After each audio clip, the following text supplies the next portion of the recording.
Hi, Brachi.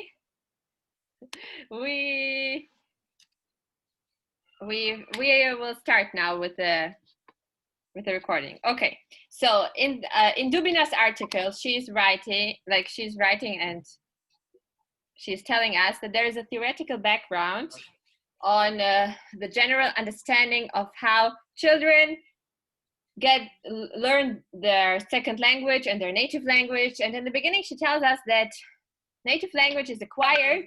That is what Chomsky is writing, that native language is acquired through a lot of exposure and being in the nature and the environment of those who speak this language.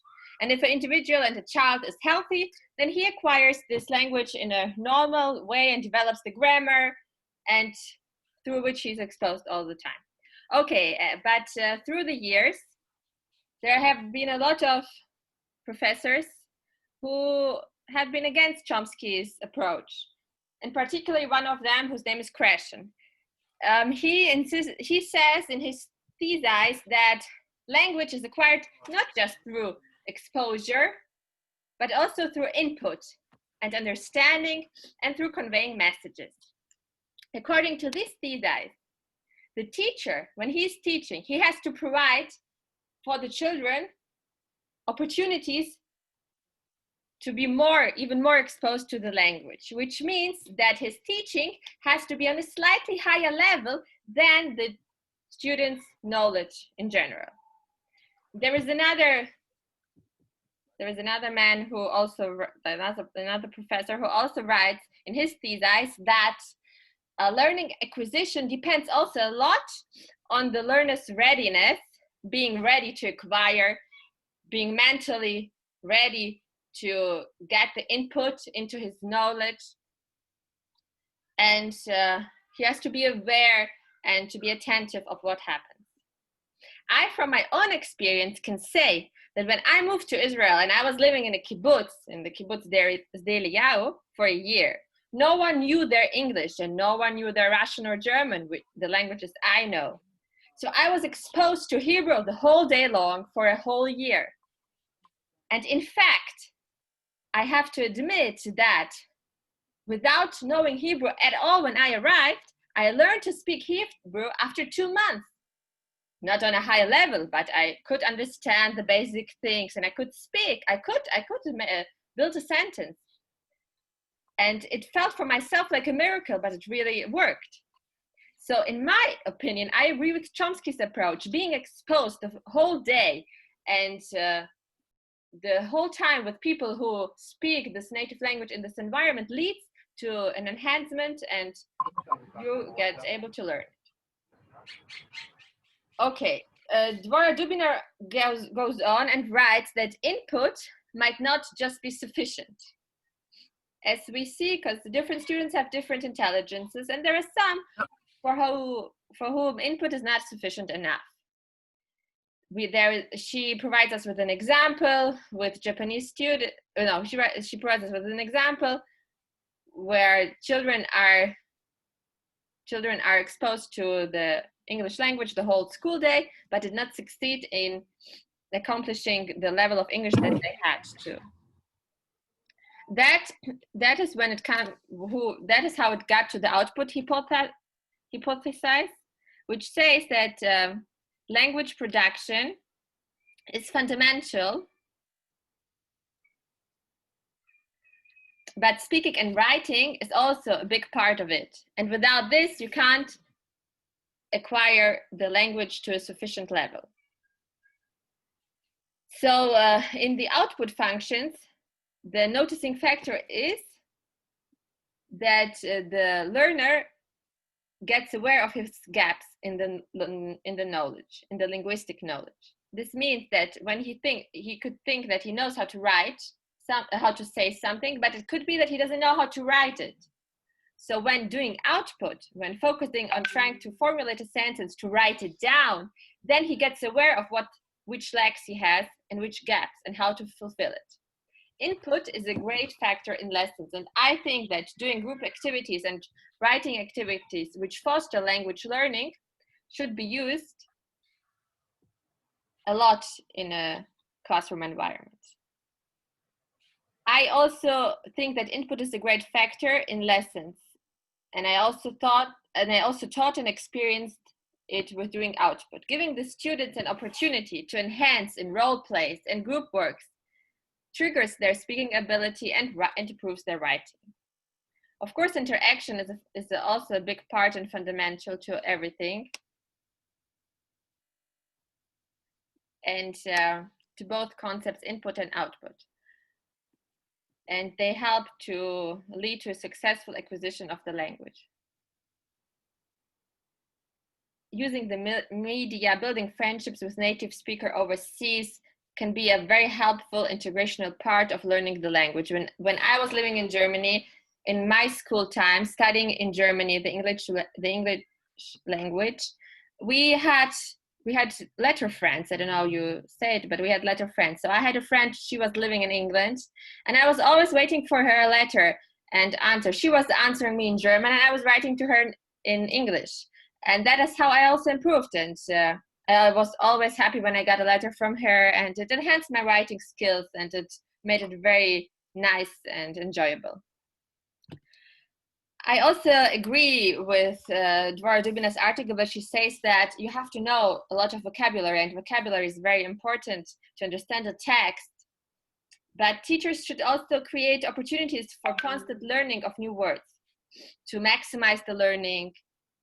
The tasks should be engageful, and they should repeat all the time the acquired vocabulary and knowledge and the target words.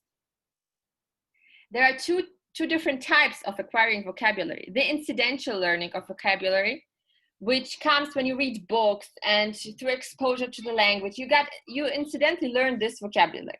But this is not just where you can stop. You also have to teach, acquire the vocabulary with input through the teacher. You can't just get incidental learning. So acquiring of new vocabulary occurs when deep processing is happening. And then repetition and automaticity is also important. And it's achieved by consistent and continuous repetition of structures, grammar, and vocabulary. Repetition leads to fluency and develops automaticity. When having a positive attitude and being ready to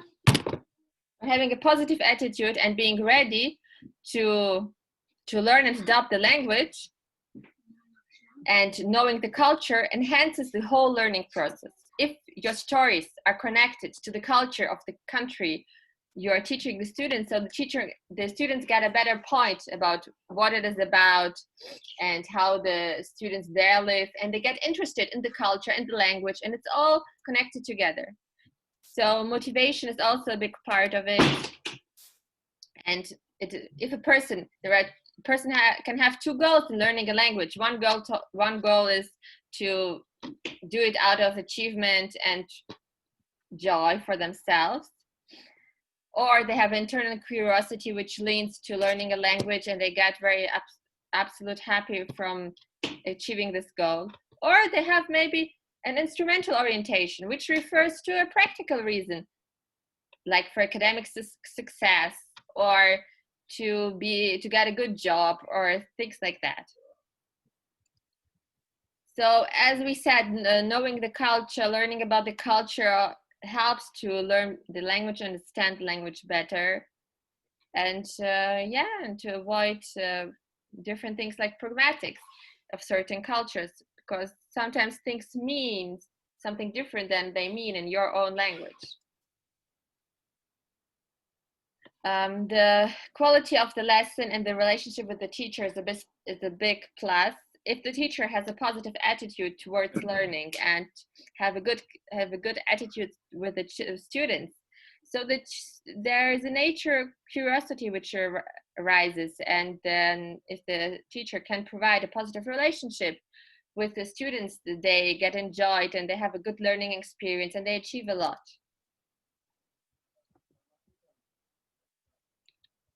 I think that this article mentions a lot of important and great facts. Yet I see problems with children who think that what they know is sufficient and they don't need to learn more. in the new language. What do you do with such a child who thinks she knows already everything and she doesn't need to grow and to improve her language? How do you motivate such a child? How do you engage her more and to not close her up and so that she doesn't stay on the same level? I think that my strengths are in the fact that I always review my lessons and I plan them ahead of time. I try to use as many online devices as I can. I try to make it engaging and interesting. I try to take away the stress of my students and enhance them with a positive awareness and motivation. I try to show them that English isn't so hard and so difficult as they think. But also my weaknesses are that I'm not as much experienced as other teachers, and I do not always know how to react or how to solve certain problems which arises while teaching students. Like things that when they ask me, why should I learn this now? And what for do I need it? Whatever I know already is not always enough, but I try to motivate the students as much as I can, and also not always what I think is engaging is really engaging to them and in the eyes of my students. But I think that focusing more on group work and plays and role plays, I think that would be a great thing and an enormous output and input for second language learning. Thank you.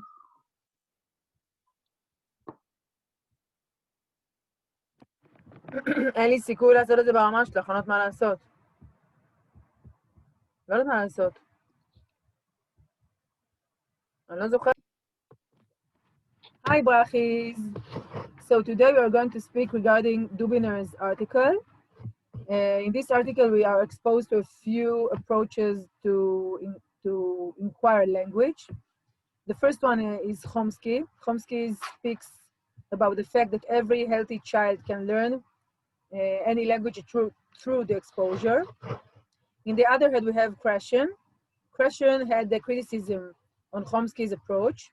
He said that a learner has to be exposed to an environment which inquires understanding and convey messages. The third approach is Pinker's approach. Pinker says that learning a language depends on the mental and emotional state of mind of the child. It's very important for me to say what I think regarding Pinker's approach. I do agree with Chomsky, and Kreshen has a point, but I feel, and for me, as a teacher, the way I teach, the way I feel, my faith is when a mental and emotional state of mind of the child is being taken care of, when you give him love and strengthen his mind and his believing in himself, then he can be a vessel for the learner of the language.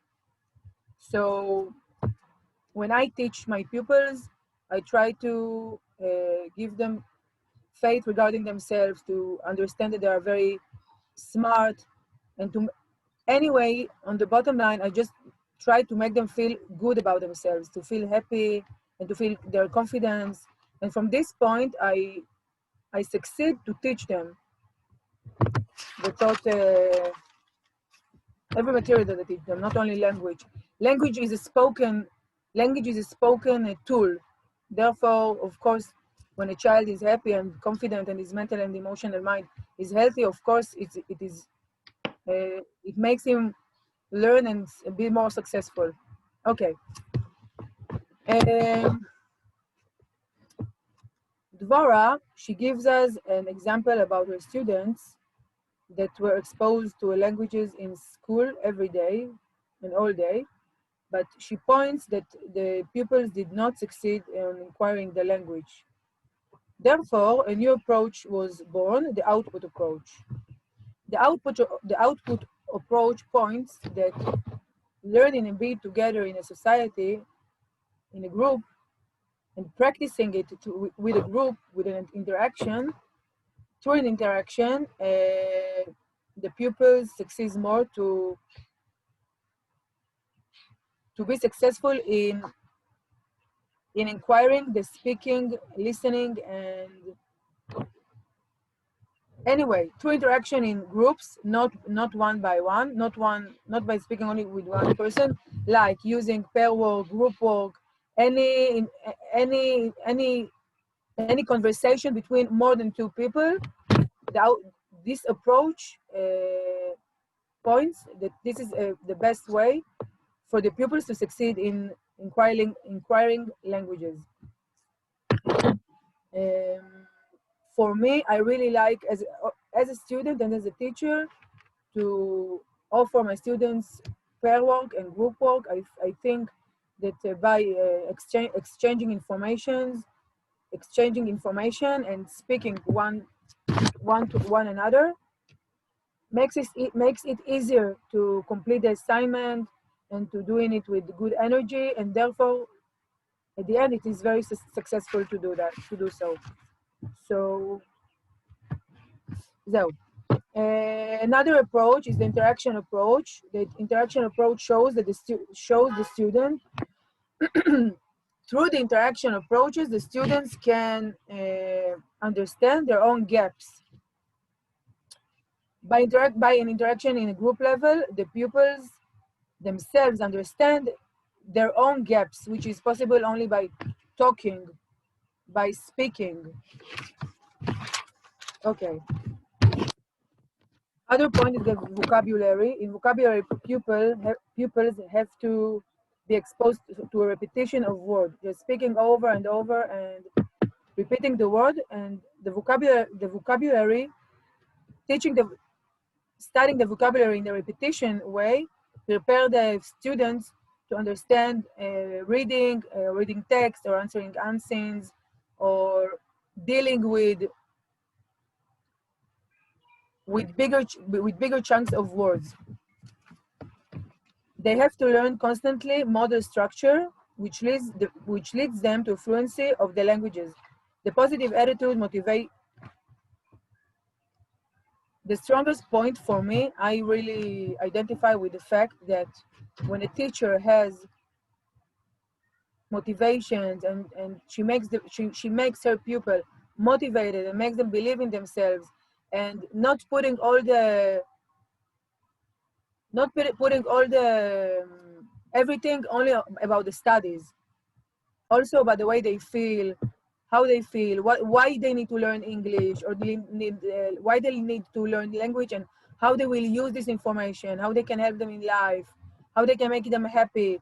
Just motivating them by using games or songs or small movies or even role plays. I really believe in it. I think that it is very engaging through the experience for the pupil to enhance the language and therefore be better doing so. So to summarize it, I don't think that there is only one approach which is better or stronger or more important than the other approaches. For me, teaching the roots of helping a pupil, a child, study language is first of all by its mental and emotional state of mind. If they feel good, if a pupil, there is a say that says every child needs one grown up to believe in him. And for me, this is like the base of everything. I feel that you can have a child which technically can have a high level of intelligence, or it could be raised up in a castle, in a British castle with many people that speaks all day British, but if he's sad, if he doesn't have faith in himself, if he doesn't have positive mirrors to himself to understand that he is smart and he is good and he has the ability, he will not succeed. And in the other hand, you can have a child that lives in a very simple home with people that doesn't speak more than one language, but they love him and they bring him books and they speak to him and they encourage him and they tell him, you're the best, you're smart, we believe in you. He can learn the language from movies, from computer games, because for me as a teacher, this is my anima. I mean, this is the way I teach my pupils. This is the way I make them take one step ahead and two steps ahead, and by small steps, at the end of the day, they're becoming successful, and it is a fact. I did it. I'm doing it, and zero. So I'm not good as pnina.